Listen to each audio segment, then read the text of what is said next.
the north of England or further afield. Do we have any apologies today, Gary, that we've had notification of? Yes, Chair, we've had apologies from Mayor Jarvis and Councillor Hinchcliffe. Okay, lovely. And oh, sorry. Chair, I've just had noticed that Councillor Brown is likely to be late, but hopes to join. Okay, marvellous.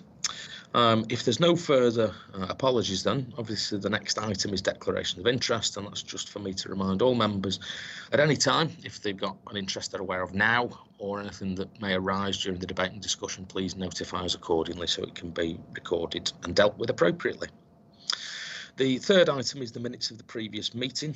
These are for noting, as it was only a consultation call, and actually kind of a number of the items on the agenda either aren't covered this time or there are kind of some updates coming at future meetings. But can we agree that those are a correct record of what happened at our last consultation call? Thanks, Jamie. I'm accepting that as unanimity.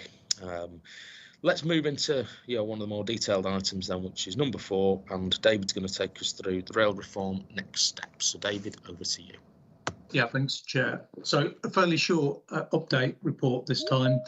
As you'll be aware, we put forward a strong proposition on how Great British Railways can operate in the north, drawing on TfN's statutory role and, of course, the current partnership arrangements we have working with DfT to oversee Northern and Transpennine Express, really about bringing in the benefits of local knowledge, evidence, and at the heart of our proposition was this principle of double devolution, so that in local areas and city regions we can have that very local level of input working together with TfN representing the wider north. So this report is really a brief update with just one ask from committee actually today. We've engaged with the transition team at Great British Railways, as you can see in the report, and talked to them about the 5 areas that you agreed through the TfN board as the key areas that we want to progress in the north. We plan to set up a programme board to work through those so that really by the end of this year we have a really clear understanding of how we can work collaboratively with the new industry setup with Great British Railways across the north of England. And really what we're seeking here is your agreement to establish a member working group that would be drawn from Rail North Committee, but we'd also like to include LEP representatives and try and get a geographical spread of LEPs and committee members as far as possible. That would be a fairly informal group. It would be a sounding board between Rail North Committee meetings, but just to help give some direction to this piece of work, as I say, in between committee members, and we'll bring back regular reports to committee. Brilliant. That was it in terms of intro. That's wonderful. Thanks, David. I don't know if there's anything anyone wants to raise, either a question or a comment. I'm not seeing any indications other than I'll sort of say that. Oh, Jamie, I'll defer to you. Thanks, Liam. A very short one. Yeah, supportive of this. Certainly the North East is keen to be involved in that. And those priorities are very important, I think. The principle of double devolution is very sound. The need for a strategic transport plan, particularly prioritising that pipeline of investment so that it actually happens. Absolutely, couldn't agree more. So some good progress there. So if we can note that report accordingly, and obviously I assume David will be sending out emails to sort of see if we can ask for volunteers to go onto that kind of working group approach, so we can do the deeper dive and the greater kind of work to influence this for the good of the north, but all of our individual areas, particularly as Jamie's rightfully said, on that double devolution principle that I know many of the constituent parts of the north are really keen to look forward to as the next sort of stage of that. Okay, if we can move on from item number 4 then. Item 5 is the Manchester Blueprint for Services and Infrastructure. And I think, David, are you going to introduce this? And then I think Richard Harper is also going to take us through some more of the detail. And I'm sure there'll be a number of members that will want to kind of ask questions and give comments accordingly, because it's such an important piece of work in the short to medium and long term for the North Rail network. So, David, I'll let you go forward. Thank you. Yeah, so we've got an important update today on the progress on solving the congestion problem in central Manchester, which has obviously been a topic for this committee over many meetings. So just taking the report, first of all, very briefly in reverse order, actually, we've got the December 22 timetable as an update in the paper on the progress on that. And, you know, as a reminder, this is very much a stepping stone to deliver initially better reliability pending the infrastructure that's needed to support an expansion and reinstatement of services and capacity going forward. So there's an update on that. It includes feedback from the second round of public consultation, which, if you remember, was the consultation undertaken by the train operators on very much the detail of the timetable, looking at sort of calling patterns, first and last trains, things like that. In paragraph 3.31, it highlights some of the adjustments that the train operators are going to make, or Northern in particular is going to make in response to that feedback, and they'll be talking to individual consultees and the relevant authorities about the details of that going forward. But that is now going forward through the industry timetable planning process. We've also got an update in the report on the infrastructure progress, which is obviously integral to the strategy, and releasing more capacity, solving the congestion problem ultimately, and allowing services to be developed further back from the December 2022 timetable. We've got an update there on Tranche 1 works, which includes works on the Cheshire lines around the Warrington area that would allow the cross-Warrington connectivity to be restored compared to the plan in December 2022. There's also an update on the Tranche 2 works, and just to highlight, as a kind of centrepiece of that Tranche 2 work, there is now an industry agreed scheme to revamp completely Manchester-Oxford Road to provide better passenger facilities, but also a much better operationally reliable layout, as well as re-signalling that corridor. And that very much is the centrepiece of the medium-term improvements that will help unlock capacity and growth in Manchester. It's certainly not the full extent of the measures, because the paper also includes reference to Tranche 3 as well, which is part of the longer term plan, some of the schemes that are still under early development, for example.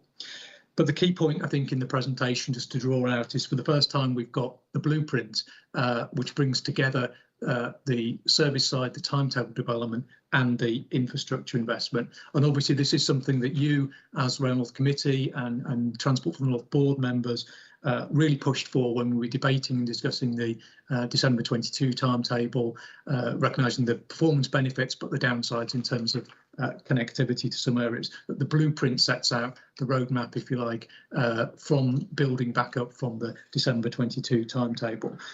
So one of the other things just to point out is that the blueprint is owned and overseen now by the task force. So it is not just a TFN blueprint. It is something that very much has the buy-in of the task force on behalf of the whole industry, DFT as the ultimate client on the infrastructure side, but also the operator partners are part of the task force as well.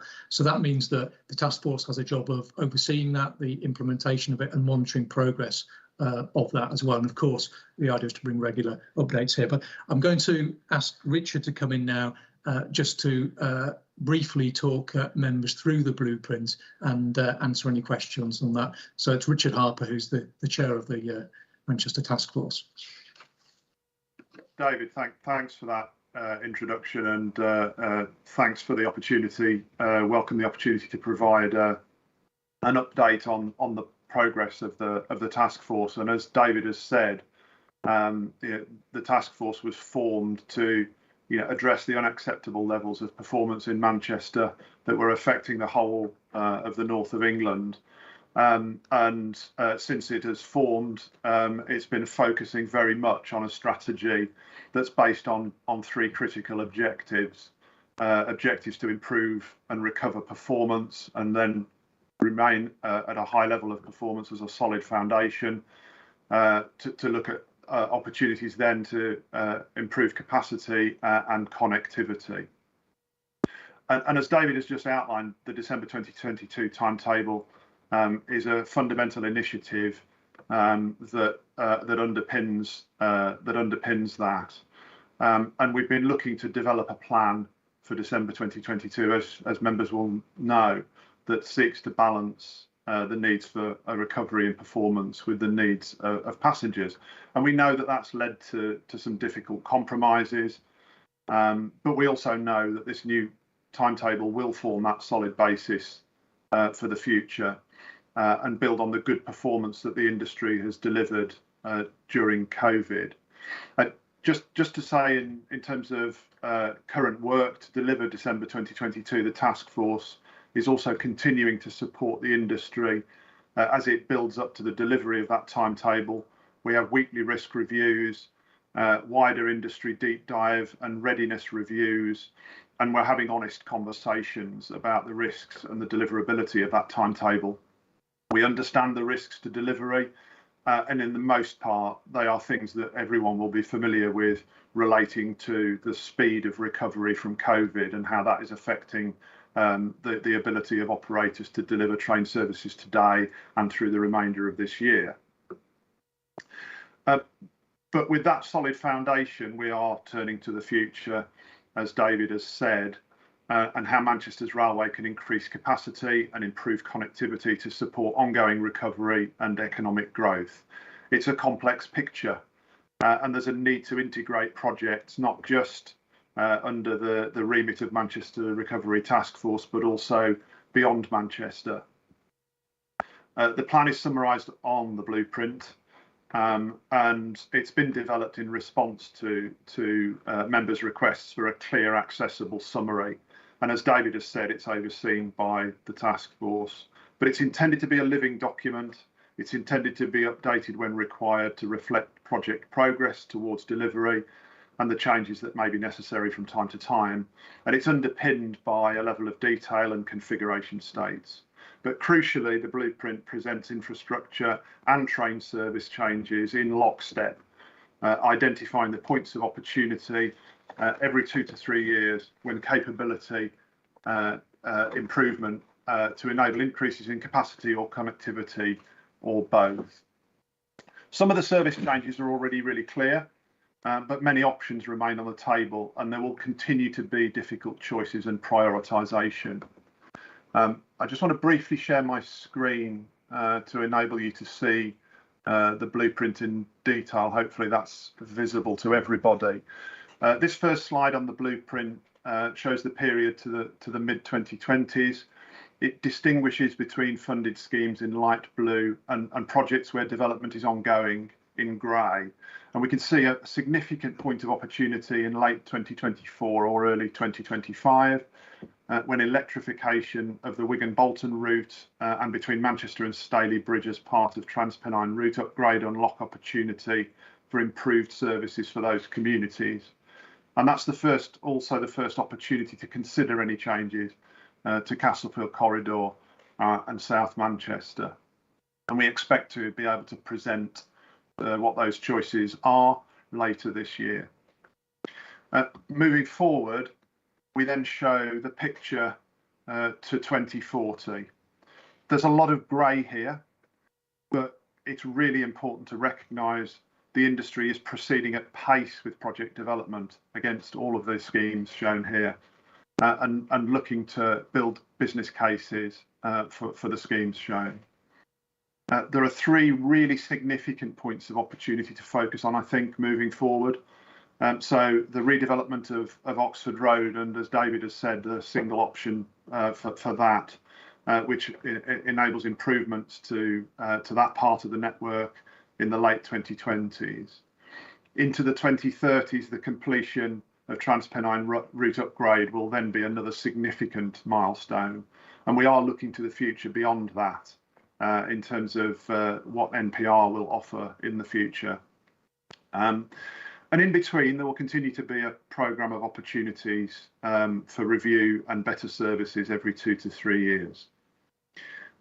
One final point, I've focused so far on infrastructure for train service changes, but the blueprint is also clear in the need to improve stations for passengers, and it captures third-party station proposals, and there is early investment planned at Oxford Road, Piccadilly, Victoria and Salford Central to provide much needed improvement to the capacity and quality of the journey experience.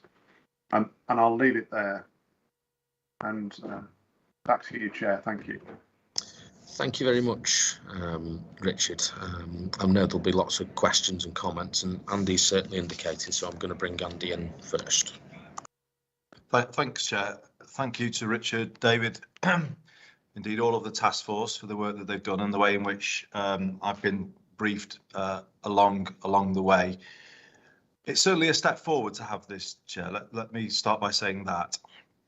The degree of visibility from here to even up to the 2040s is welcome, and obviously, you know, we didn't have that before, and so that is clearly a step forward. However, and there is a however, and I just need to put these points on the table. The first thing I'd say is still quite vague. The only commitment of funding is £26 million, which, as we all know in the railways, is not much, and that relates to tranche 1. So the rest, even to tranche 2, is very vague actually in terms of timeframes or funding, and hence the need to, I think, put detail behind that as quickly as possible. The second point I would raise is a much more significant point, Chair, and I think should be of concern to all of this committee, because where this debate began, if everyone remembers, it was that ambition for more expanded services across the north, higher degree of frequency, Sunday, Saturday services, later, you know, that was where this began, wasn't it? And in 2018, we had a moment where the infrastructure just couldn't support that vision, and we ended up where we were. And we reluctantly had to accept a pared back timetable for December 22 to get the reliability back into the system, which we all understand why. But this committee was quite clear that we wouldn't just accept a downgraded timetable in perpetuity, and we needed a timetable for the infrastructure to get us back to what we believe we were being promised, and actually is what is provided elsewhere in the country with regard to the level of rail service provided. Now, I think the problem with this approach, welcome the progress that it certainly makes, is that it is trying to build up from a timetable that this committee has said isn't good enough. And what it's doing is it's sort of incrementally building that back up with an infrastructure-led approach. And what it isn't doing is saying, here is the right level of infrastructure to support a rail service that is fair for the north of England, and then seeing how we get there. And so that, I think, is the fundamental problem with this. It's about incrementally improving what we believe as a committee to be an unacceptable timetable that we've had to, because we've no choice. And I don't believe that this approach it is actually good enough, in that it's just making small scale improvements. And at what point will we achieve what we need? Well, we don't know, because it hasn't, you know, I thought we were waiting for a moment where somebody would say, this is the infrastructure Central Manchester needs to support a rail service across the whole of the north that is better, because the bottlenecks have gone. And if I hear Richard correctly, and colleagues who've been working on this, instead what we're getting is expansion to station platforms to put more carriages on trains, rather than interventions to improve the capacity of the track and signalling, or there may be some of that, but not to the degree that I would say we would need. So we're expanding capacity by adding extra carriages to the reduced timetable, and not by that timetable that we were originally promised. So I feel I need to say that, Chair, because I think this. I think I'll finish on these couple of points, if I may. I think this is significant, what's being presented to us, and we respect the way in which people have gone about this. But I think unsaid behind this is something about a railway, a managed decline of the railway post-pandemic, and that feels to be hanging over this work to me. And I think, you could say it's behind the private item that we will discuss later in the agenda. There's a sort of somebody somewhere has admitted a bit of defeat for the railways and public transport post-pandemic and said they will never return to what they were. But I have you accepted that, Chair? Has any member of this committee accepted that yet? I observe quite strong bounce back actually on the railways, certainly for leisure purposes across the north of England. So is that the assumption here? Because if it is, I think there needs to be a bigger public debate about that. What are the railways going to be post-pandemic? The danger is we then get a car-led recovery from all of this. And the railways do get trapped into it. We almost forced a decline on the railways when they didn't need to accept it. And the very last point is, I welcome what's said about Oxford Road. I think there's a commitment to Salford Central as well. But if I could just sort of make this point before I finish, look at the railways in central Manchester at the moment. Look at the railway stations. If you go around them, Manchester Victoria, last real investment in the 90s. Salford Central, appalling. The 60s, I would say. Deansgate, the same. Terrible. Nowhere near what you would call a modern station. Oxford Road, I go every day. Nowhere near acceptable in the modern age. And Manchester Piccadilly, last upgraded for the Commonwealth Games, I think largely with local funding. And then we all know that the track and signalling between those stations isn't good enough. The industry has not prioritised this area enough. And as we all know, it's not just about us making special cases here. Everyone's residence uses these stations. Everyone's residence comes through this area. It matters to everybody. And the question is this good enough, what we're being offered? And I appreciate the progress, and I appreciate the team doing this are under constraints, from higher up. I understand all of that. But I do think I need to say this, Chair, at this moment in time, because, almost to implicitly give in at this point and say, well, this is good enough for Manchester and the north of England. Well, I don't think I'd be doing my job if I did that. Thank you, Chair.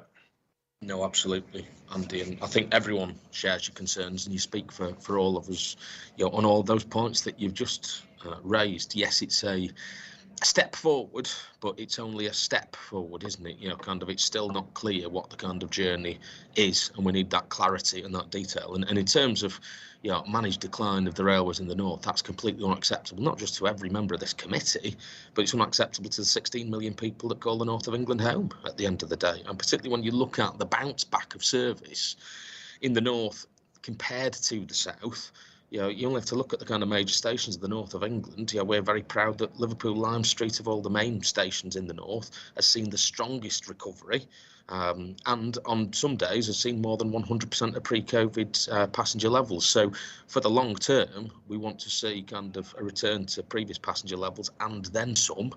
And you can only do that by expanding the service, not reducing it. So completely agree, and I know kind of all committee members will do equally. But David and Richard, do you want to come back on those points? Because you can very much kind of detect the strength of feeling, and that we're not just going to kind of accept an elongated process that doesn't give us the definition and, crucially, the infrastructure and service that the north of England needs, but focusing on central Manchester because it's the buckle in the belt of the north of England's current rail network. Chair, maybe we can ask Richard to say a little bit more about the kind of end game of the blueprint. But I think I'll just say that I think there's a really strong message there from the committee, which we can absolutely take to the task force, take to our discussions with the department. And I think the essence of it is about making sure the vision comes out really clearly for where Manchester's railways end up and the growth that I believe, I'm sure Richard can give some assurance that is underpinning it. But I think, the message is very strong. That needs to be much clearer. And I think that's the message we can take back for sure. But if we can ask Richard maybe to comment on the blueprint. Thanks, David. Yeah, I think the first thing to say is I certainly don't recognise this as a plan that's seeking to operate in a managed decline scenario. What we're talking about here is a range of investment propositions across the network, not just a single big bang focused solution to part of the problem. Across the network over a period of years, and that is both locked into other major schemes such as Trans-Pennine Route Upgrade and lays the foundation for the readiness of this network for when NPR will completely change, you know, what Central Manchester's network needs to do for passengers, and will much more see Piccadilly as a really important hub for both HS2 and NPR in future. So I think that's the first thing I would say. I think the second thing I would say is that 6-car platforms at Oxford Road particularly are very much a blocker on the capability of the network to grow capacity for passengers over time, and that has to be addressed and unlocked alongside enabling capability for more train services as well. So I think, you know, there are a series of steps into the future here that look at both capacity and connectivity into the future. In terms of the vagueness that you talked about, Andy, I think some of that is deliberate and some of that requires, you know, further work and further engagement. I think we are deliberately not presenting a solution for the train service pattern in 15 years' time, because we need it to be flexible to reflect COVID demand recovery and all of the things that you were talking about, or members were talking about in relation to you know, leisure demand versus commuting demand and what the network actually needs to do. But secondly, I think because we want that inclusiveness, you know, we want support and engagement in those tricky decisions, those difficult decisions about which service should be added back into the network and why, when those opportunities present themselves. I think in terms of you know, the vagueness that does need some greater engagement and support from the industry is ongoing work at the moment to turn the development work on those propositions into a very clear programme, and a very clear programme that shows the milestones along the way in terms of decision points for future investment, as well as when those schemes will actually deliver. And that's something that the industry is working with DfT on at the moment. Martin, are you going to add to those points as well? Because I can see you're indicating. It was really just to kind of build on what Richard said there. I think the things that strike me is one is we need to remember this corridor has been formally identified as a congested corridor, which has regulatory implications, and that gives a focus as to why this the work of the task force is so important and will need to continue post the transition to GBR railway. And I think we need to kind of keep reminding ourselves of that designation, because it does act as a driver and an incentive for the partners working together. I would just echo what Richard has said about the importance of this being a living document. The document and the task force gives us that partnership that we've been seeking, where our ambitions for the North, which are grounded in realising the economic potential, in improving that connectivity, our ambitions are used to shape the work being taken forward. Now, as members will be aware, we're about to embark on updating the independent economic review and likewise the strategic transport plan. Documents that already underpin our approach to feeding into the work of the Manchester recovery. I'm very clear that TfN should not lose its ambition in those regards. And we know that in terms of delivering outcomes, both in terms of the economy, social and environment, we need to have an expanded railway in the long term. We need to see a shift and opportunities available on the railway.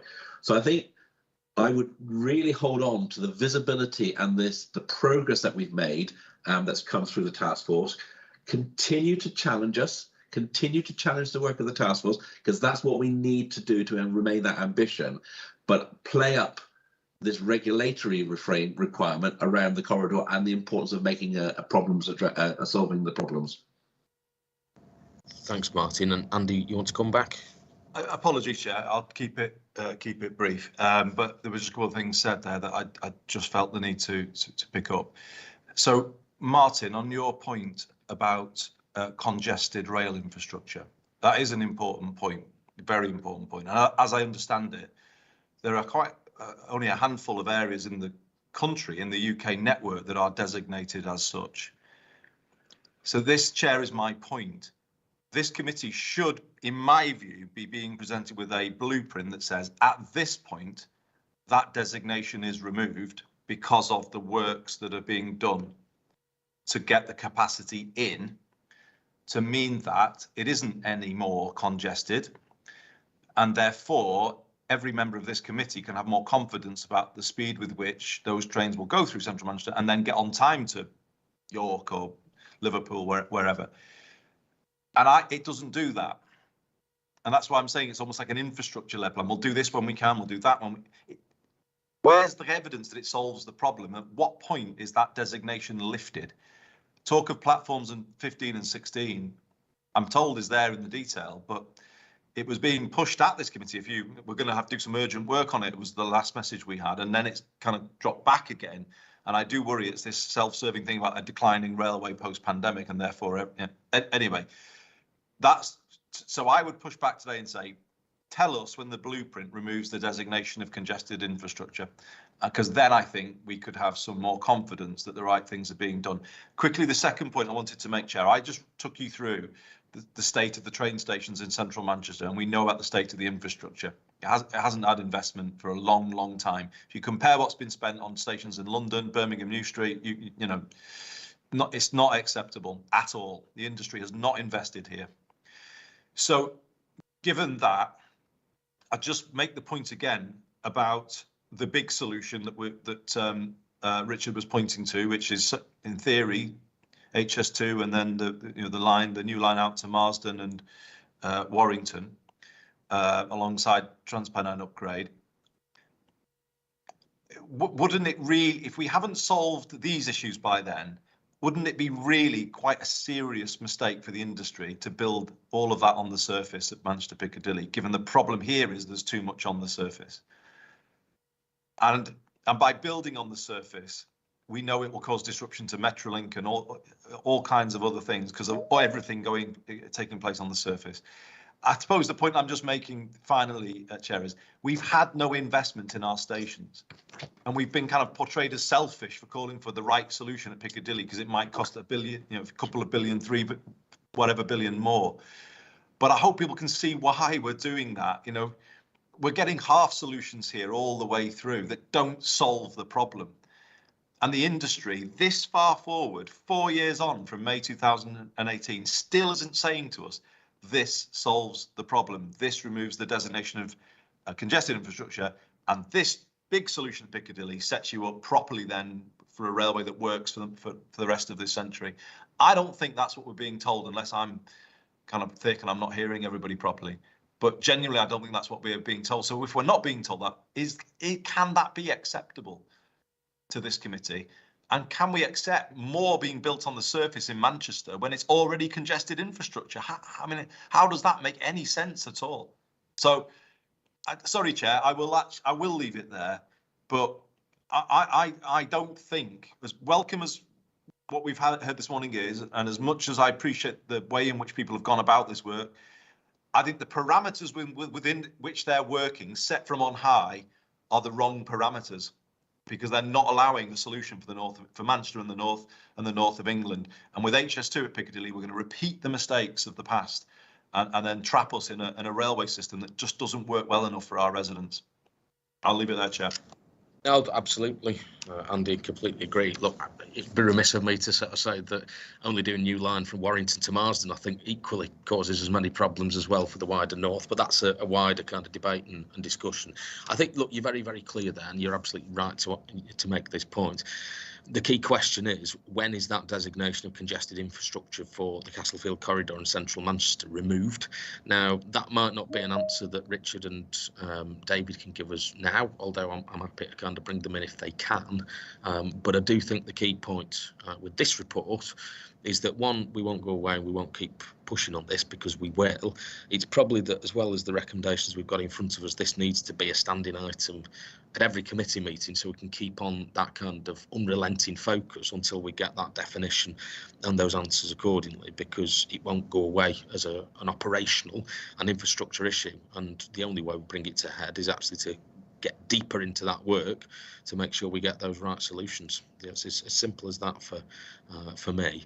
So I don't know if any officers want to come back on those points at this stage, or otherwise are we kind of noting the report at this stage but bringing it back at the next committee, unless kind of I'm not seeing any kind of indications. Oh, David, go on. Well, I think Liam, yeah, we will bring this back, and I think we take the messages back to the task force. I think the congested infrastructure point is one that Network Rail will need to come back on. They're not on the call this morning, but as part of the task force, you've set very clear criteria for what you want to see back in the next iteration. So we'll make sure that happens. Maybe just check whether there's anything else Richard wanted to add. There was a question, Richard, from Councillor Brown, because he wasn't able to make it. He was just seeking reassurance on the Warrington area turnbacks as part of the blueprint. If there's anything you could just say on that in closing as well. Okay, thanks, David, and thanks for the comments. And I think David has just said we'll take those back to the task force. And bring an update on those key issues, next time. On Warrington, the blueprint includes the opportunity for turnbacks at Warrington to resolve the cross Warrington connectivity issues, and there is a workshop planned in about a month's time, including local stakeholders, to work through that particular issue at a level of detail. So again, we're in a situation where that engagement is really welcomed, and that level of detail is something that we will need to go into with affected parties and interested stakeholders. So yeah, I think I'll just leave it there. Okay, thanks, Richard. Before I move beyond this item, I suppose it's an appropriate juncture because it deals with infrastructure, just to sort of raise points around the RNEP process, because Susan Hinchcliffe from West Yorkshire can't be with us today and sends her apologies, but she's obviously very keen on schemes like Bradford Forster Square that she's working on, and the RNEP process covers a whole host of different infrastructure projects that are vital to a number of kind of parts across the north of England. So, Martin, do you perhaps just want to say a few words on RNEP and when we'll be getting, some greater detail around that? Well, Chair, I can't give you a date because obviously it's a document that is in the gift of the government to publish, and I know that the government is keen to publish it sooner rather than later. But I think the points you're making, Chair, about the importance of continuing to work with our partners and support them in building the cases for things to go into the RNEP. And you've mentioned one, Chair, Bradford Forster Square, where TfN officers are continuing to work with members and officials in West Yorkshire to support the case being built. I think we haven't got anything to update here, but I think it is worth just recording that work is going on in the background. And as soon as we've got the opportunity to report back on the RNEP, we will do that, because I think it is an important part of the scheme. But I think it is a good illustration of where we're continuing to work with partners behind the scenes to make the case for some of these investments that need to be put forward. Lovely, thanks very much, Martin. And obviously, if we can note the recommendations in that item number 5 report. If we can then move on to item number 6 then, which is the Rail North Partnership operational update. I know Gary's going to introduce this item, but we've also got Nick Donovan from Northern and Matthew Galton from TPE that are also going to give us some brief presentations that will then open up the discussion to members accordingly. So Gary, do you want to introduce the paper? Will do. Thank you, Liam. Yeah, you've got the benefit of the paper, which I guess I'll not go through it, because in many ways this is one of those times where what is happening now and what has happened since is as important as what's in the backward-looking report. I guess if I were summing it up, I'd say that last time we were here, we were seeing great build back in terms of service reliability and passenger response to that. Since then, we've had, I guess, our group it together into 3 really big impacts. We've had the impact of COVID and Omicron, including on the staff as well as passengers. We've had other staffing, in particular training issues, coming to light with the continuation of COVID restrictions. And we've had quite significant weather events that the operators have had to work with and around. Our collective focus since May 18, which has already been referenced today, has been on readiness and resilience on the part of the operators, because obviously that's what ultimately sort of translates into good performance for the passenger. And that's particularly relevant this year as we're working towards, again, a couple of the bigger changes that have already been referenced today, the Manchester Recovery Task Force timetable that we need to see from the end of this year, and the readiness for the Transpennine route upgrade works, which will in themselves bring with them a level of disruption that we must make sure that we in no way add to with our own readiness and offering to the passenger. So I think probably anything else I add beyond that will just be a more dilute version of what Nick or Matt can tell you that they're up to and working their way through themselves. What I'll do is I'll invite Nick probably to speak first, and I'm going to make an apology on behalf of Matt in advance, which he won't make for himself. If you don't mind me saying to the world, Matt, you found out you were COVID positive this morning, and so you might be forgiven for being a wee bit less than all over your game. I know I was when I was COVID positive. So I'll hand over to you, Nick, first of all, please. Okay, thanks very much, Gary. Thanks, Chair. Councillor Hale has just indicated, I don't know if you take that question first. I'd suggest, Nick, perhaps if you and Matt do your presentations, okay. Then kind of we'll bring Darren in first, and then it frames the opportunity to have the full debate and discussion once we've got all the information. So I'll pass back to you. Okay, thanks, Chair. Look, I thought it'd be useful to give a little bit of context first, just to frame the discussion. I'm conscious that we're moving into a shorter term look ahead from the previous discussion, and then I'll talk about some particular points which I think will be of interest to the committee. So in terms of broader context, so whilst there is recovery, the reality is one of continuing suppressed demand on the network in the immediate circumstance. I don't think there'll be any surprise for anybody the committee to hear me refer to the financial restraint that is with us in the industry at the moment. And I do want to signal, I think we are in the most significant change agenda in a generation, probably in living memory, in terms of railway operations at the moment, both with the Rail Industry Recovery Group and the GBR transition, both setting up for very significant change that will affect all operators.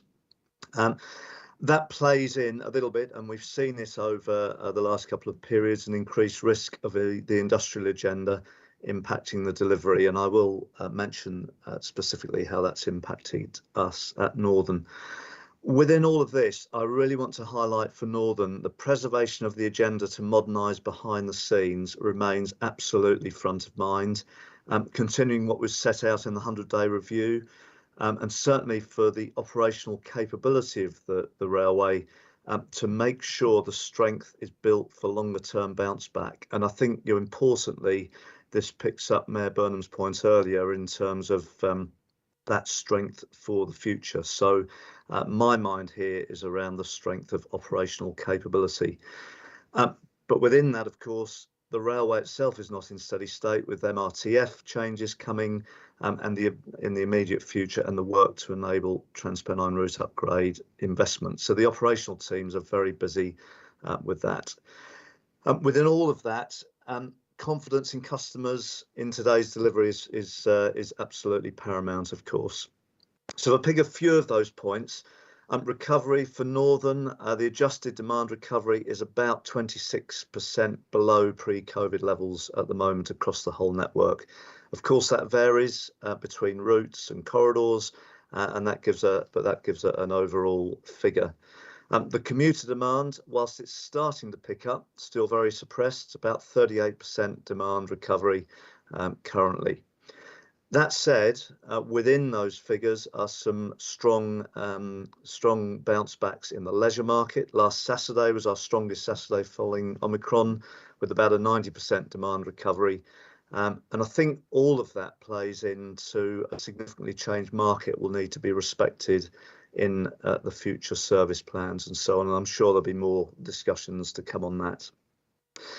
We are driving people back to rail as far as we can. One of the techniques we're using is through advanced purchase, which has been phenomenally successful within the Northern network. And I think many commentators are very surprised at the level of advanced purchase that we are achieving to spread demand. About 25% of revenue in this period came through advanced purchase. And in terms of sales channels, the switch to digital continues. So about 59% now of all our journeys are digital, with ticket offices only accounting for about 1 in 4 journeys, those ticket office sales. So that's sort of context in terms of the markets. I thought I'd unpack the industrial relations position a little bit, because you'll have seen in the paper reference to that. Firstly, really to acknowledge that our drivers were instructed by ASLEF not to volunteer to work on their rest days in January, and that has impacted the flexibility of our resource base. And in parallel to that, we have had to implement some emergency rostering arrangements, which are significantly more restrictive than the usual arrangements. That largely came out of some disagreements over the withdrawal of COVID mitigation measures, where we were following the industry position that had been determined through the Rail Industry Coronavirus Forum activity, in line with the recommendations and agreements made in that, but caused some local difficulties that led to that industrial position. I'm very optimistic that that will be progressed positively during this week, actually, to at least free up the emergency rostering arrangements that are currently in place and causing some difficulty in the performance of the operational delivery. But we have to let that play out in the next 2 or 3 days, hopefully to the right conclusion. The loss of rest day working has an impact on our timetable, and I'll cover some timetable commentary later. And I think it's probably worth acknowledging for the committee that rest day working, or this working on roster days off, is something that's very common through the industry, but we are acutely aware of managing its appropriate use in the future in terms of resilience for customer delivery. So in terms of timetables, there's 14 timetable changes, I remind the committee, that have taken place over the last 2 years, and within very short timescales. Unprecedented, without a shadow of a doubt, and I think I would hope colleagues join me in commending the planning community for supporting that, but it has drawn its toll on that community in terms of the work, and there is a risk in it that it leads to a lower quality product in terms of resilience of the timetable. So we need to be careful with that. Officer reference group yesterday was taken through our plans through to December 22. So those have been shared, and we are engaging with the officers in terms of the details on those. In January, last January, we implemented the current timetable, and committee will be aware that there were several reduced services in that due to resource pressures, predominantly from sickness and the Omicron impact. But without a doubt, there is a continued resource pressure resulting in the loss of the rest day working that I've mentioned, and in that background, the current timetable will continue through until May. From May, we've looked out to the future for a confident customer promise, and also looking on the basis of demand and recovery and the driver resourcing issues that I've mentioned. And we've effectively run through a timetable through to December that continues services more or less as they are, but with some adjustments. There are some reductions and some service reinstatements, which have been determined through looking at where the demand recovery is strongest and where the revenue and economic benefits are best in terms of deployment of the resource that we have.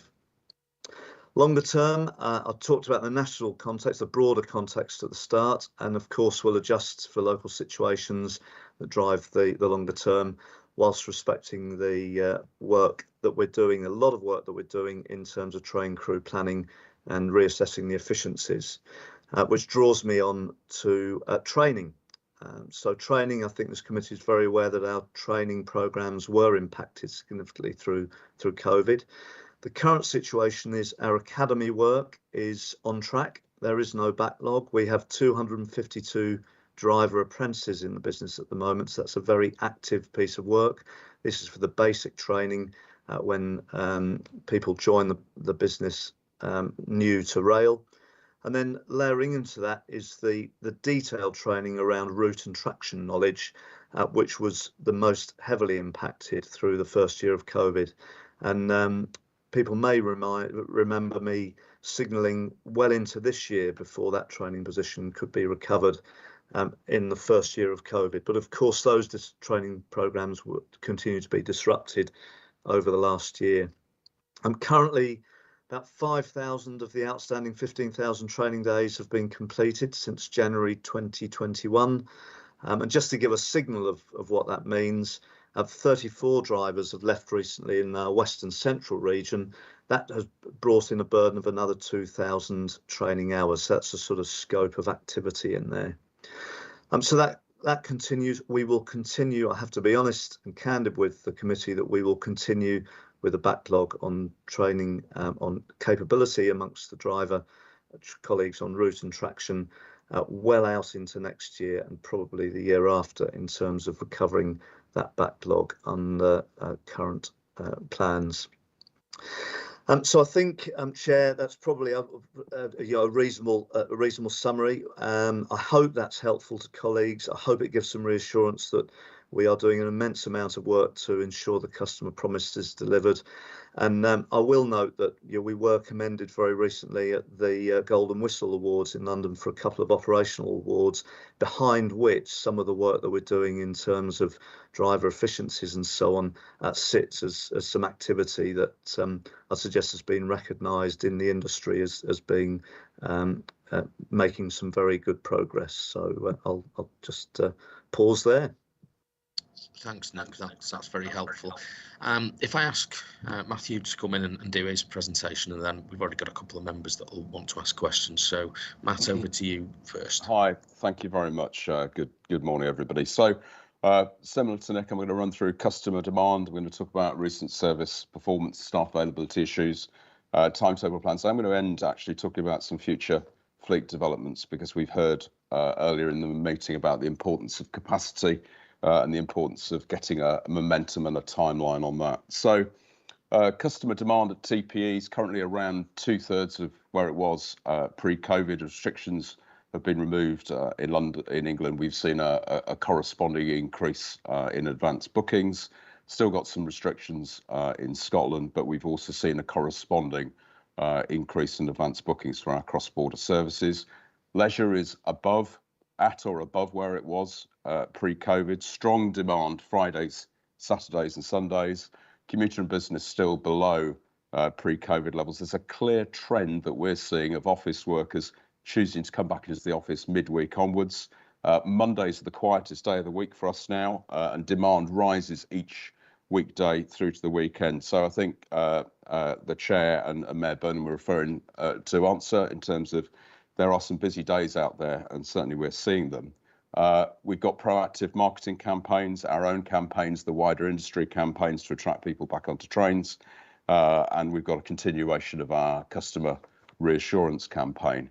So Gary in the opening remarks talked about the importance of resilience. From June of last year through to the autumn, TP had its best performance run in its history.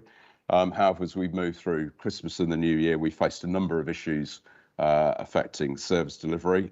We saw Omicron and winter sickness bugs causing pretty high instances of localised sickness, which had a really severe impact on service delivery. And before Christmas, we also had the withdrawal of the rest day working by ASLEF for its driver members.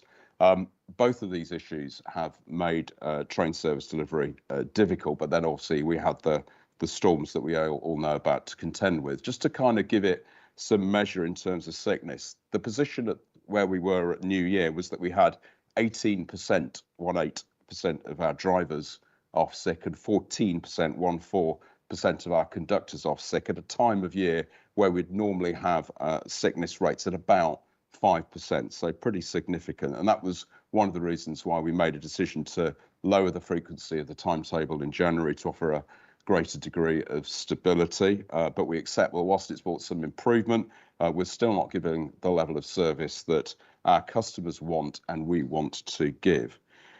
So what are we doing about staff availability? Compared to where we were in the new year, we've got 39 more drivers and 17 more conductors back in the business today undertaking duties compared to then.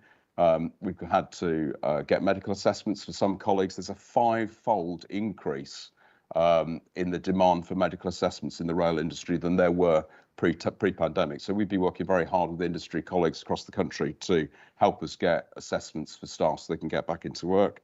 Like Nick identified, there's a very big training demand at the moment. Training also for us was impacted by COVID. We've got 54 drivers training at the moment. We've got job offers for another 42. The first of the driver trainees that started in 2019 have qualified last week, and we expect more qualifications to come through over the next few weeks. And we've also got colleagues who were screening during the pandemic and lost their competency, and the first of those are getting back into work, which is really good. But there's a lot of work to do with our existing crews on route refreshing and traction knowledge. That's needed for supporting the trends planning upgrade and the other initiatives, and we're doing a lot of work there. Loss of rest day working, as Nick said, does result in a loss of rostering flexibility. That impacts on both the train plan and impacts on training. For the avoidance of dispute, the avoidance of doubt, we are not in dispute with ASLEF. They chose prior to Christmas to withdraw a rest day working agreement and not to renew it. That's their right, and we've been seeking to put a timetable in place that seeks to mitigate the impacts of withdrawal. The RMT are in formal dispute with us, predominantly over pay for their conductor members and payments for them checking electronic tickets. We've had 4 Sundays of strike action so far. We've got dates for another 10 days of action at weekends. We've had excellent support from industry colleagues with ticket acceptance and bus acceptance, and we've been seeking to run a smaller service and moving appreciable numbers on the Sundays concerned. I think a little bit about the dispute, if I may. We strongly believe shouldn't be any dispute over the electronic ticket clipping that was covered in a previous agreement that covered checking tickets in existing and future technology. On pay, there was a restructure agreement for conductors with an above inflation pay award that was rejected by IMT members in January 2020. Now, clearly, we all know that since then we've seen the pandemic, we've seen the collapse in passenger numbers and a real change in the railway finances. So the clock can't be reset back to 2020. We've had a lot of taxpayer support for the industry, which I think we all know is not sustainable at current levels. So whatever happens, everybody in the industry needs to understand and be realistic about what's affordable and not. There's no question the strike is harming the recovery of the railway and our numbers. As I say, we are moving people at weekends, but we remain available to meet with the RMT. But the talks need to be realistic, need to take context, the wider industry context, and where we were on agreements, and most of all, need to be affordable. So taking all of that, just moving quickly to train planning, the last fleet comments. Like Nick said, we're in a similar position. We have to be realistic about what we add back and when. We are reinstating some services in May. We need to take account of staff availability in the backlog of training and making sure that we get ready for TRU and other initiatives. In May, we'll be reinstating hourly services between Manchester Airport and Glasgow. We'll be reinstating a service between Liverpool and Glasgow. Most of the Manchester Piccadilly Cleethorpes services will come back in May. We'll be extending some services up to Saltburn 3 times a day, and then we'll go through to Saltburn all the time from December, and we'll be putting some additional shuttles up in Scotland to support work we've been doing with Transport Scotland. As we go through the summer and the autumn, we'll look at what we can sensibly add back. Our focus for December is very much around the Manchester Task Force related service changes and delivering the whole Liverpool direct services that we consulted on. And finally, I think it's important just to say about fleet changes for the future. Mayor Burnham and the chair commented earlier about the importance of maintaining forward momentum. We need to do that because we do need to get the frequency back up. We do need to improve our carbon footprint, but it's really critical also to bring rolling stock through at the right time. So we've recently gone out and sought expressions of interest to replace our diesel locomotives with the new bi-mode locomotives. We had a deal of interest in that. We are also hopeful, subject to final consents that I hope to get in the next 5 to 10 days, to shortly invite expressions of interest for additional trains that will enable us to do the faster and more frequent services with capacity that are needed as the Transpennine route upgrade gets going. I think that's a very important part of the picture, because we did talk earlier in the meeting about Manchester and what we do with TRU benefits Manchester, benefits Leeds, benefits all the way up to Newcastle and other parts of our network. And despite things that occupy us at the moment, I think, as I've said on previous occasions, it's really important that we maintain momentum of those things so they arrive at the right time. Thank you, Chair. Brilliant. Thanks, Matt. That's really helpful. And two sort of very kind of useful updates from both Matt and Nick there. Obviously, I'll open up for questions and comments now. And Darren's been waiting very patiently, so I'll ask him to come in first, and then Don is after that. So Darren, over to you. Good morning, everybody. I was obviously, some of those points did start to address some of the concerns that I had, but I just wanted to make a couple of points. I mean, obviously, it's good to hear that there's a good bounce back, and you did talk about a leisure travel driven recovery. Well, the first of the questions I was going to have was, unfortunately, with the industrial action on a Sunday, which is a key leisure travel day for lots of people, it's obviously going to affect those sort of numbers. And but it would be wrong to just say it's down to industrial relations, because I think one of the things that will certainly, and it follows on from what Andy was saying earlier on, actually, it will be about reliability and resilience. And you know, certainly as someone who left the last board meeting and saw that 3 of the 5 next trains back to my patch via Leeds were cancelled, it's not necessarily going to encourage that modal shift, is it? And when the one did come, it was 3 carriages, and it was a bit like, you can imagine, very interesting and very hot and sweaty, to put it mildly. So that's not an experience that's going to make the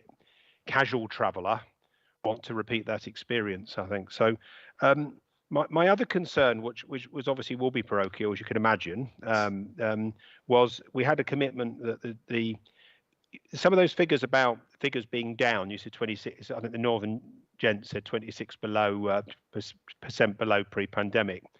Well, obviously the assertion I would drive on that was, well, yes, but you're running a COVID limited timetable, so it's very difficult to get on a train that's not running, isn't it? So obviously those figures, we're not really comparing like we're like, are we? Because some of those trains that were running pre-pandemic aren't running now. So it was just a reassurance, certainly probably more from Northern, yourself, Matthew, that those ones to on the Hull to Scarborough coast are running. If it is mainly Northern, I think it is. It might be some of yours as well, because there was an issue around driver training, and it was because of COVID, having people in the cabs together because of obviously the COVID rules. And it does sort of worry me, because obviously not just for your own experience, Matthew, because I've been there a week or two myself, but there seems to be more local authority staff off than ever in Hull, I'm afraid, with COVID, and yet the rates are going down. And we know if you stop testing, you don't get any rates, do you? So, I can tell you from the local testing centre that we've gone from 1,000 a day tests to 60 a day. So no one's getting tested anymore. So that worries me slightly when we apply that back to the railways, and probably some of those staff concerns, but some of the concerns that it might just be we're not seeing those COVID figures, and that they are still there, and that's certainly going to affect your ability to run a railway, I would think. So it's the sort of the reassurance that I would ask is that those timetable changes, are they still coming back, or is COVID going to affect that? I didn't really hear, other than we're available to talk, that there was a potential solution to the IR issues. And I'm not saying that you've got a magic wand, but is it realistically that there is a solution on the table? And thirdly, what if anything will COVID do to stymie those plans that you had, that you've outlined today, or is that, taking account of that, you think still doable? I don't know if that made any sense. Gents, who wants to go first? Nick, you've unmuted. Yeah, I can. No, I think it makes sense. I think a few points there. I think I picked up 4 really. The first thing I think is the certainty on delivery of the customer promise. And I think, I can speak for Matt and myself here. Your experience there in finding a train that had been promised but didn't turn up is something that we are both acutely aware of. We need to ensure doesn't happen. And that is one of the reasons for planning against the timetable to delivery, where we've got confidence in that delivery. It is very, very difficult when some of these industrial points get to a point where there's short-term impacts that we can't plan for. So navigating those IR issues is definitely going to be key for us. I think the point I'd land on IR is we are sat in a period now with a heightened level of risk in this place. Certainly, if I speak for Northern, we absolutely have plans to get out of the immediate challenges that is bringing. And I referenced the negotiations that are in hand actually today, concluding hopefully today, in terms of improving that position. But the risk will still remain because of that level of change agenda, financial restraints and so on that I mentioned earlier, that you can read between the lines on in terms of what that means. You mentioned withdrawal of COVID measures, so the 2 drivers in the cab. There were a number of COVID mitigation measures put in by the industry. Most of those have been withdrawn, and we're close to withdrawing all of those. So certainly all of the constraint on driver training has become much more relaxed as those measures have become withdrawn. And I would commend the Rail Industry Coronavirus Forum as being a very positive force for good in drawing together a single point of reference within which the employers and the unions have been engaged in terms of agreeing a very tricky navigation actually of the COVID agenda. I think the last one I draw out was the point around the suppressed demand versus trains not running. I think, look, this is a hugely complex area. We all know that frequency will drive demand. It doesn't necessarily double the frequency, doesn't necessarily drive double the demand. I'm not a transport planner. In my background, there's some very clever people who work in that space. I'll just signal that certainly for the Northern network, if you look at the different routes and corridors, you can see routes that have got the same frequency of service that was there before COVID. There are suppressed levels of demand on those routes. And different circumstances elsewhere. So the numbers I presented there at a network level basis, the devil is in the detail behind that. I guess is the point. I'll finish there. Thank you. If I come in, Chair. Matt, do you want to come in on your points? A couple of points. I mean, Nick's made many points that I would have made. Councillor Hale, I would say, on the driver training piece, as we are making headway. It's important we make headway because I want to do things like create the whole Liverpool services that we talked about. I know that it's particularly important to the areas that you represent, and we are, as Nick alluded to, we are making good progress. But there's no question that we both operators got a backlog. We've got 17,000 training days ahead of us. We did 12,000 last year, so that kind of gives an indication of the challenge. It is getting a little easier in places, but the level of sickness that we're experiencing in the business today is still double what it was before. And as you heard earlier in the meeting, I can certainly attest that COVID is still around. There's no question that Sundays are an important day of the week for us, very important day of the week for us. Leisure is over 80% of TPE's business at the moment. The present industrial relations issues aren't helping us grow the business back or give the confidence I want to be able to do what we need to. I think, as I've said, for us to make headway, we need to get to a situation where people are being realistic, reflect what's gone before, and agreed, and see if we can get something that's affordable in the industry context. So if you're asking me, is there something there that gets us to that today? The answer is no, there's not something on the table, but I think you know, I've been hopefully being clear in terms of our perspective on that. Thank you. Thanks, Matt. I've got Don and I've got Charles, and then I'll sort of raise a couple of points, but unless anyone's got anything urgently that they need to kind of raise, we'll call it that the kind of questions because of time and the need to move on. So, Don, if you want to go first, and then I'll bring Charles in after your question. Yes. Thank you very much, Liam. Well, first of all, a brief comment to Nick, if I may, and then a brief question to both Nick and Matt. Nick, North Yorkshire County Council, I'm from. At the last meeting, I recall thanking you very much for the doubling of service between Harrogate and York, which followed a £10 million investment by North Yorkshire County Council. I was disappointed to learn that only yesterday North Yorkshire County Council did receive a letter from Northern to say that that service, which had just been doubled in December 2021, you're going to be removing 4 of those half-hourly services on a short-term basis with effect from May 2022. Equally, another letter informed us that you were reducing from 6 services a day to 4 services a day the service on the Esk Valley line, which is between Whitby, as you know, and Middlesbrough, Teesside area. We're disappointed by both of those, and we fail to understand why this is being done, especially in view of the fact that we contribute a great deal to those services, both capital and revenue. I know you're meeting with our officers tomorrow, and perhaps we can leave it then to your giving a full explanation to us. But without question, it is disappointing after a huge elation we had just a few weeks ago when you actually did so much to improve services. And then, Liam, if I may, a brief question, maybe even a statement to both Matt and Nick.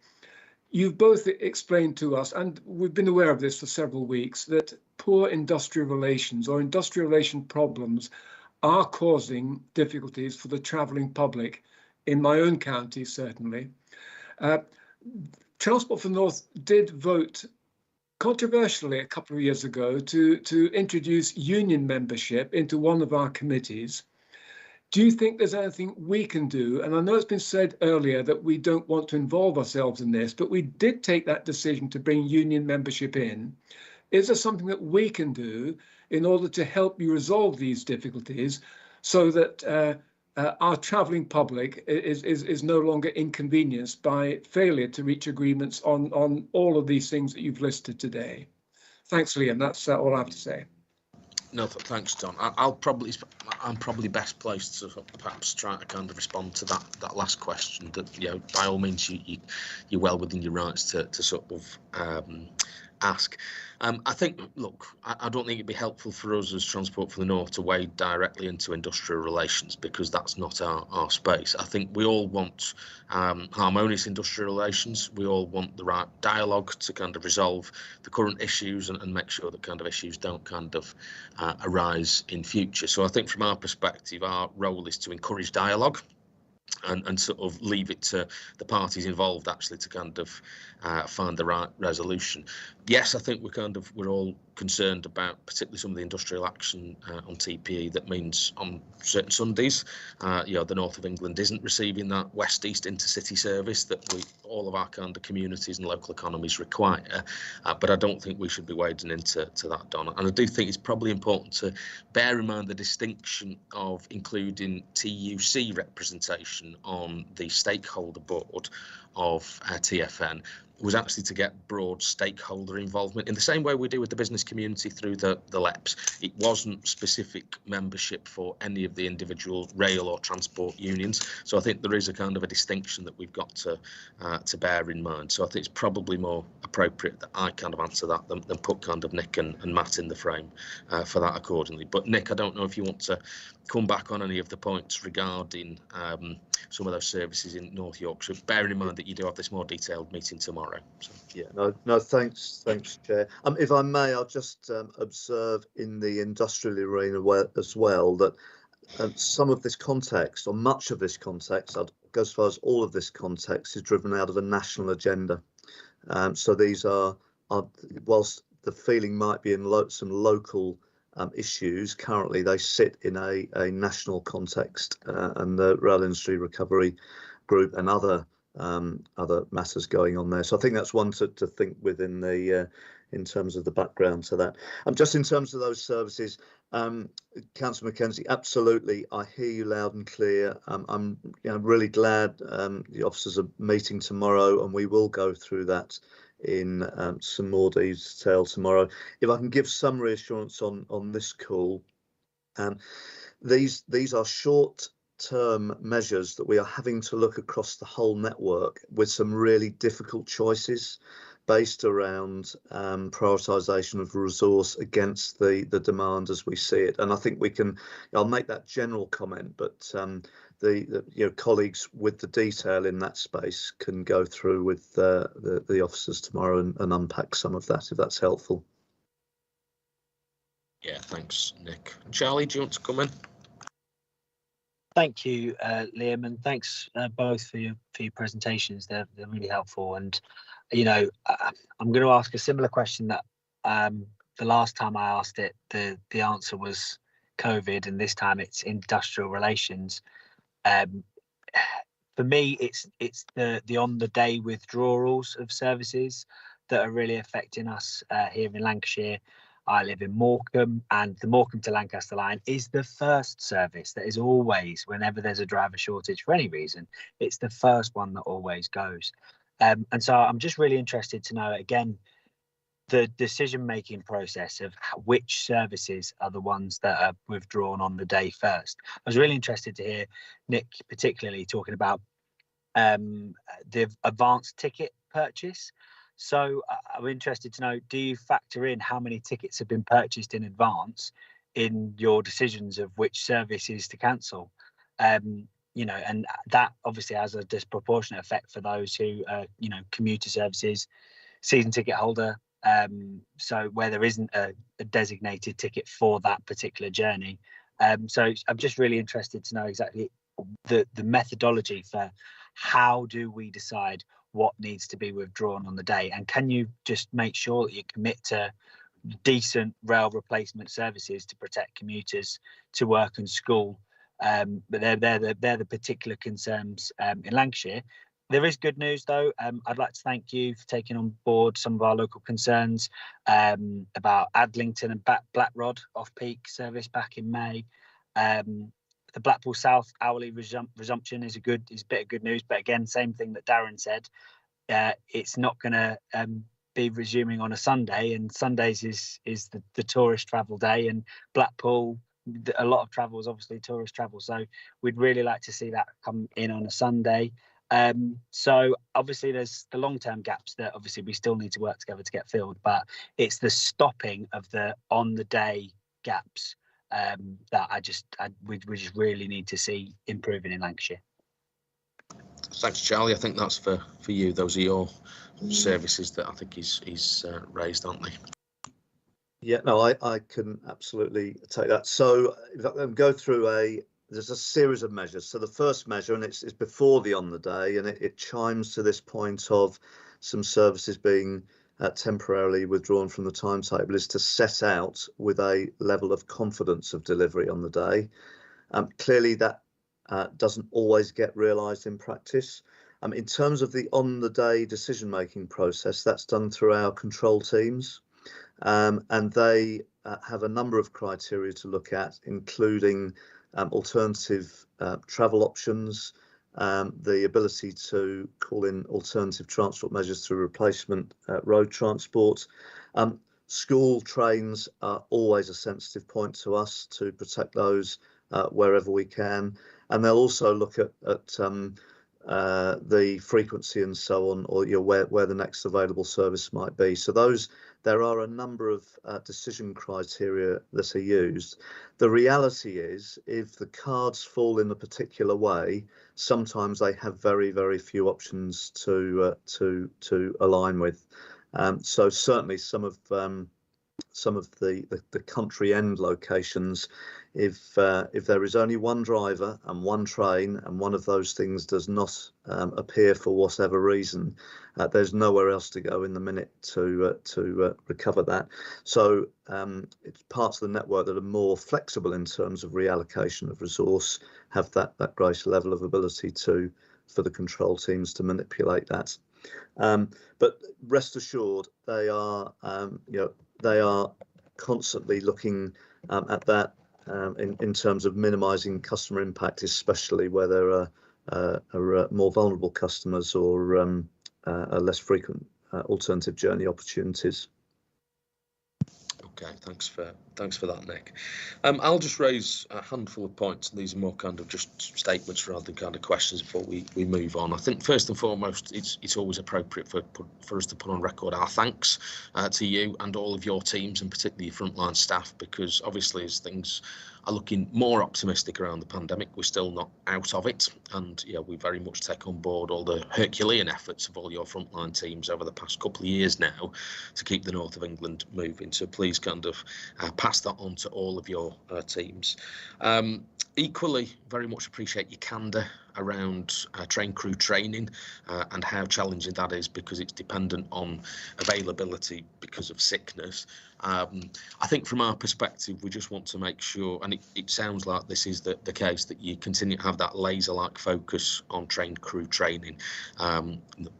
We all kind of remember badly the experience of May 2018, when one of the reasons the timetable fell apart is that the training approach didn't appear to be robust enough or kind of flagged up in enough detail. So it's refreshing and sort of reassuring that that's got that kind of detailed approach with how we approach May 22, December 22, and so on into the future. I think the final point, this is a West Yorkshire specific one, but it's, I think, kind of representative for all of us across the north, is that, look, we completely understand, because of staffing resource issues, the need for reduced frequencies and service reductions in the very short term, because if you don't physically have the staff to run the services because of sickness and other availability and training issues, then we appreciate that kind of something's got to give. However, we are kind of obviously concerned that we can't have a lot of the things that are proposed for May 22 as being this new low-level baseline. That is no way to build out of the COVID pandemic and level up the north of England going forward. So there were examples in West Yorkshire around Castleford, for example, but I think each constituent part of the north could point to an individual service or line of route or wherever where we want to be getting back to the full timetable and looking at that ambitious proposal that Matt was talking about around new rolling stock and things, planning for a kind of a greater service provision into the future. So just make all of those points accordingly. You don't need to respond accordingly, but thanks ever so much for coming along to today's meeting, as always, very much appreciated. Obviously, if we can then note all of those reports and move on to item number 7, which is exclusion of the press and public, and that's for me to move the relevant clause in the Local Government Act 1972. So, Gary, if you can confirm that the recording has stopped accordingly. Yeah, I'm just waiting for confirmation, Chair. Wonderful. We'll go now. Thank you very much. Cheers. Yeah, wonderful. Thanks very much. Chair. Thanks, Jonathan. Yeah. Thank you, Chair. Thank you. Cheers. Thank you. Are we there, Gary? Not yet. Just bear me a second. Yeah, that's fine.